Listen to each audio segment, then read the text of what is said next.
ಏನ ಗಿಡಗಳು ಸಿಗುತ್ತೆ ಅಥವಾ ಮರಗಳು ಸಿಗ್ಬೇಕು ಎಲೆಗಳು ನಮ್ಗೆ ಕೈಗೆ ಎಟುಕುವಷ್ಟು ತಕ್ಷಣದಲ್ಲಿದ್ರು ಸಹ ಅದನ್ನ ನಾವು ಯಾವತ್ತೂ ಸಹ ಮನೆಯಲ್ಲಿ ಬಳಸಿರ್ಲಿಲ್ಲ. ಸರ್ ಅದು ಶ್ರೀಯುತ ಹರೀಶ್ ಬಾಬು ಅವರು ಬಹಳ ಮೌಖವಾಗಿ ಸರಳವಾಗಿ ಜೊತೆಗೆ ಸಹಜವಾಗಿ ಏನೇನು ಸಿಗುತ್ತೆ ಅದರಿಂದ ನಾವು ಹೇಗೆ ಯಾವುದೇ ಕಾಯಿಲೆ ಇದ್ರೂ ಸಹ ಮನೆಯಲ್ಲೇ ಮದ್ದು ಮಾಡಿಕೊಂಡು ನಾವು ಹೇಗೆ ಗುಣ ಮಾಡ್ಕೋಬಹುದು. ಯಾಕೆ ಅಂದ್ರೆ ದೊಡ್ಡ ದೊಡ್ಡ ಕಾಯಿಲೆಗಳಾಗಿರ್ಬೋದು, ಈಗ ಫಾರ್ ಎಕ್ಸಾಂಪಲ್ ಶುಗರ್ ಹೇಳಿದ್ರು, BP ಹೇಳಿದ್ರು, ಹಾರ್ಟ್ ಅಟ್ಯಾಕ್ ಹೇಳಿದ್ರು, ಅಷ್ಟೇ ಅಲ್ಲ ಲೈಫ್ ಎಂಡ್ ಸ್ಟೇಜ್ ನೀನು ಸತ್ತೋಗ್ಬಿಡ್ತಾರೆ ಅನ್ನೋವಾಗ್ಲೂ ಸಹ ಯಾವ ಒಂದು ಕಷಾಯಗಳು ಅಥವಾ ಗಿಡಮೂಲಿಕೆಗಳು ನಮ್ಮ ಕೈ ಇರುತ್ತೆ ಇಲ್ಲ. ನಾನು ಒಂದು ಸುಮಾರು ನೋಡಿದ್ದೀನಿ, ಶುಗರ್ ಆಗಿರ್ಬೋದು, BP, ಥೈರಾಯ್ಡ್, ನೀವೆಲ್ಲೇ ಹೋಗಿ ಲೈಫ್ ಲಾಂಗ್ ಟ್ಯಾಬ್ಲೆಟ್, ಇದು ಒಂದ್ಸತಿ ಬಂದ್ರೆ ಮುಗೀತು, ಯಾವುದೇ ಕಾರಣಕ್ಕೂ ವಾಸಿ ಆಗೋದೇ ಇಲ್ಲ, ನೀವು ಟ್ಯಾಬ್ಲೆಟ್ಸ್ ತಗೊಂತಾನೆ ಇರ್ಬೇಕು. ಸರಿ, ಟ್ಯಾಬ್ಲೆಟ್ಸ್ ತಗೊಳ್ಳೋಣ ಅನ್ಕೊಂಡ್ರೆ ಟ್ಯಾಬ್ಲೆಟ್ಸ್ ಇಂದ ಅಡ್ವಾನ್ಸ್ ಎಫೆಕ್ಟ್ ಹೌದಾ ಅಲ್ಲ?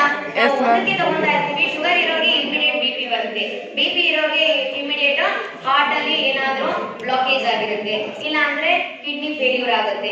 ಈ ಒಂದಕ್ಕೆ ಒಂದು ಹಿಂಗಾಗಿ ಹಾಗಾಗಿ ನಾವು ಯಾವುದೇ ರೀತಿ ಕೆಮಿಕಲ್ಸ್ ಇಲ್ಲದೆ ರಾಸಾಯನಿಕಗಳು ಇಲ್ಲದೆ ಆರ್ಗ್ಯಾನಿಕ್ ಆಗಿ ನಮ್ಮ ಹತ್ರ ಸಿಗುವಂತದ್ದನ್ನೇ ನಾವು ಬಳಸ್ಕೊಂಡ್ರೆ ನಿಜವಾಗ್ಲೂ ನಮ್ಮ ಜೀವನದ ಮಟ್ಟನ ಇನ್ನೂ ಸಹ ಚೆನ್ನಾಗಿ ಉಳಿಸ್ಕೋಬೇಕು. ಈಗ ಮಕ್ಕಳು ನೀವು ಎಷ್ಟೊಂದು ಡೌಟ್ಸ್ ಕೇಳ್ತಾ ಇದ್ರಿ, ಖುಷಿ ಆಯ್ತು ನನಗೆ. ದಪ್ಪ ಆಗ್ಬೇಕು ಅಂದ್ರೆ ಏನು, ಸಣ್ಣ ಎಲ್ಲದಕ್ಕೂ ಟ್ರೀಟ್ಮೆಂಟ್ ಇದೆ.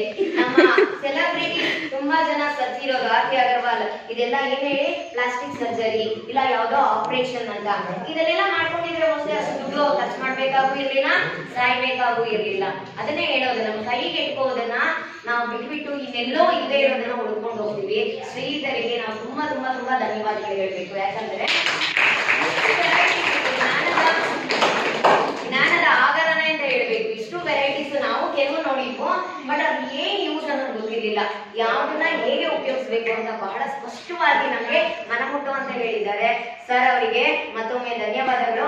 ಒಂದು ಕಡೆ ಕ್ಷಮೆ, ಇಡೀ ಕಾಲೇಜನ್ನ ಮುಗಿಸಕ್ಕಾಗಲಿಲ್ಲ. ಈಗ ಅನಿಸ್ತಾ ಇದೆ, ನಾನು ಇನ್ನು ಸ್ವಲ್ಪ ಕೇಳಿದ್ರು ಚೆನ್ನಾಗಿರ್ತಿತ್ತು, ಮನೇಲಿ ನಾವು ಯೂಸ್ ಮಾಡಬಹುದಾಗಿತ್ತು ಅಂತ. Thank you sir.